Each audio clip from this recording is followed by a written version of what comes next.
Salut les gars, les machines de maths sont finies. Ouais, j'ai reçu de la ragibus, normal je les mange. On a donc le petit Arma BLX 3S qui a reçu son cerveau option, enfin 20 kg waterproof. On n'a pas encore trouvé des amortos adéquats, donc ceux d'entre vous qui ont trouvé des amortos sympas à monter là-dessus, merci de nous donner le lien. Essai 2S d'à peu près une vingtaine de minutes.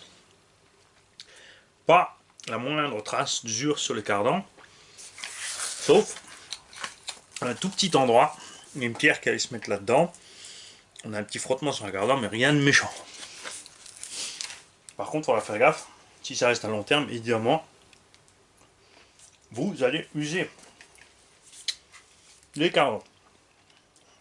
Il est arrivé 2 fois une pierre dans la direction. Les petits cailloux peuvent passer là, donc même avec la housse, on a des chances de se retrouver avec des cailloux là-dedans. Évidemment, ça va frotter le cardan qui va se bouffer. Après, il est relativement épais, donc il y a de la marge. Température moteur avec le ventilo était nickel. On a roulé la poussière, pas spécialement dans le sable. On n'a donc rien qui est entré là-dedans. Mais faites gaffe, comme dit, j'ai des abonnés qui m'ont précisé que dans le sable, il y a beaucoup de saleté qui passait justement dans la transmission. À conduire, c'était franchement sympa.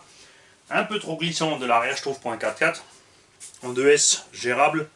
En 3S, par contre, tenir le train en ligne avec ses pneus, ça va être dur à gérer. Les pneus derrière qui ont fait un super travail, qui sont extrêmement souples. J'aime particulièrement ce type de pneumatique sur des petits MT comme ça. Et là aussi, par contre, il faudra voir ce que ça donne en 3S, parce qu'en 2S, ça ballonne déjà bien. C'est pas un souci. En 3S, ça risque peut-être de devenir beaucoup. Aucune mauvaise surprise avec l'engin, contrairement à beaucoup de petits engins comme ça qu'on a ici dans la forêt, où on perdait des biellettes, où on cassait des choses, où les tourelles se pliaient. Évidemment, là, avec les tourelles plastiques et les nids d'abeilles, aucun souci. Hobbytech, regarde comment on fait sur 1/10 pour faire des tourelles, c'est comme ça. Le reste, de toute façon, du compte rendu est dans la vidéo. Le Kraton. Nettoyer, réviser.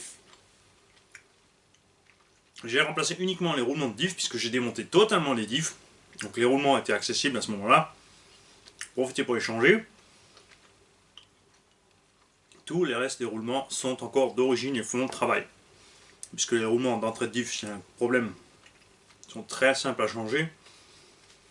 Grâce à l'accès rapide des diffs. Tu enlèves 4 vis sous le dessus.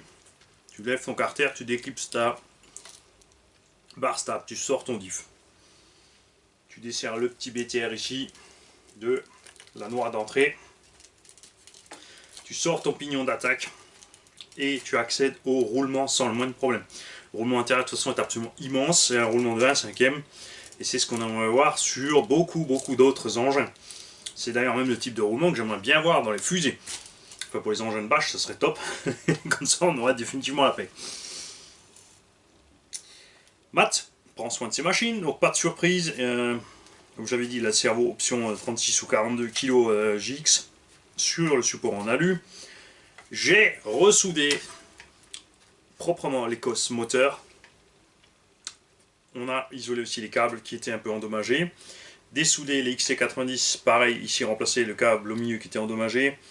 Et aussi protéger le câble ici sorti Vario qui était aussi endommagé. Enfin là, je pense qu'au niveau du rec, c'était fait parce qu'il y avait de toute évidence de petites entailles volontaires pour fixer un capteur de voltage ou autre.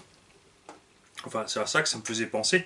Ces entailles étaient exactement au même endroit, à gauche, à droite. Donc, a priori, a fortiori, c'était ça. Tourelle intacte, pas tordu ni rien. Pas de jeu excessif dans les triangles. On a déjà un triangle RPM à l'avant droite.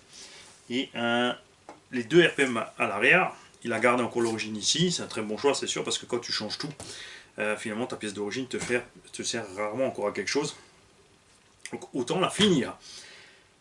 Pare-choc RPM avant-arrière, comme je l'avais dit au moment du unboxing, j'ai une très bonne idée, devant de toute façon, mais à l'arrière aussi, puisque ça protège énormément l'arrière, donc on économise la fixation de l'aileron, on tape moins dans la tourelle, etc. etc. C'est super. Alors là, au niveau des huiles de diff, je t'ai mis 60, 300 et 20 000. Les diffs vont te sembler un peu durs au début, puisque sans rondelles de calage à l'intérieur, j'avais trop de jeu entre les satellites et les couronnes, et les planétaires. Et en mettant une petite rondelle de shine d'un seul des deux côtés, on est un tout petit peu trop ferme. Mais tu vas voir, ça va se faire tout seul quand tu vas rouler. Diff central, lui par contre, il avait rien. J'ai pas besoin de. Si, là j'ai mis 2 shine, pardon, excusez-moi, autant pour moi. C'est à l'arrière, c'est là qu'il y en a 2. À l'arrière il n'y en a pas, et à l'avant il y en a un seul. Je t'ai resserré bien sûr un peu tes rotules, mais voilà. Il n'y avait pas un gros travail à faire sur cette machine qui est arrivée déjà en super état. Donc je vais te renvoyer tout ça pour que tu n'aies pas de blague Mondial Relais que le colis se promène pendant un mois. Il faut faire attention à 2 choses. Donc la dimension totale du colis ne doit pas dépasser 1,50 m, longueur, largeur, hauteur. Tu as déjà de la chance qu'il soit arrivé jusque là. Et l'autre truc, c'est que même si ton colis ne dépasse pas, il faut faire attention à ce qui est écrit sur la boîte, parce que tu m'as envoyé une boîte qui est imprimée, et sur cette boîte, il y a des dimensions. Il y a écrit 70 par 40 par 60. Donc pour eux, ça c'est 1,10 m, bien 1,70 m de colis. Et même si tu as réduit ton carton, parce que moi il m'avait fait le coup, j'avais réduit un carton, il était bien à 1,45 m et des brouettes. Le gars il a vu que non, ça fait 1,70 m. Hop là, il est reparti le colis. Le colis était quand même arrivé à 40 km de la destination. La personne à qui était destiné le colis avait dit je vais le chercher, c'est pas un problème, ne le renvoyez pas. Ils n'ont rien voulu savoir, ils l'ont renvoyé 800 km retour. Ça c'est con.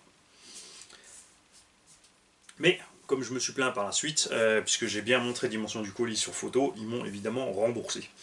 Mais bon, c'était embêtant pour l'aller-retour, inutile. Donc faites gaffe à ça quand vous passez par Mondial Relais. Le truc c'est que Mondial Relais, c'est un plafond de 500 € pour le colis. Donc si vous avez des colis plus coûteux que ça, passez par Relais Colis, pas Mondial Relais par contre. Mondial Relais c'est 500, Relais Colis c'est 1000. La Poste aussi plafonne à 1000 je crois. Donc méfiez-vous sur ce que vous envoyez, il vaut mieux des fois faire 2 cartons. Et sinon, absolument rien de spécial. Je t'ai fixé les câbles évidemment proprement là avec un petit rillesant. Là on a mis un petit rillesant parce que ça a tendance à bouger. Le loops est fixé dans l'arceau, donc tu as juste à tirer dessus pour débrancher, brancher tes 2 batteries et le rebrancher dedans. Bon là il faudra bien sûr utiliser tes 2 mains pour le rebrancher. Je t'ai rajouté un petit rillesant ici pour éviter que le câble du Vario aille se prendre dans la direction, parce que c'est ce qui a blessé le câble en bas, évidemment. Et puis c'est tout. Il y a aussi quelque chose que je vous dis depuis longtemps, et j'attendais les fans de Arma au tournant, pourtant il n'y a personne qui a réagi. Les noix de cardan Arma, je vous ai dit il n'y a pas de rainure dedans, et bien c'est faux, il y a une rainure dedans. Donc là ils ont évidemment été complètement démontés, on a mis de la graisse dans le puits, on a remonté dedans, et Matt n'a pas d'usure entre le puits et la noix, puisque comme je l'ai dit, il fait l'entretien de ses machines, il ne roule pas comme un sauvage. Ça se voit d'ailleurs globalement à l'état de la machine au niveau des carnans, des axes, des noix, tout ça. C'est un V3 en super état. Voilà.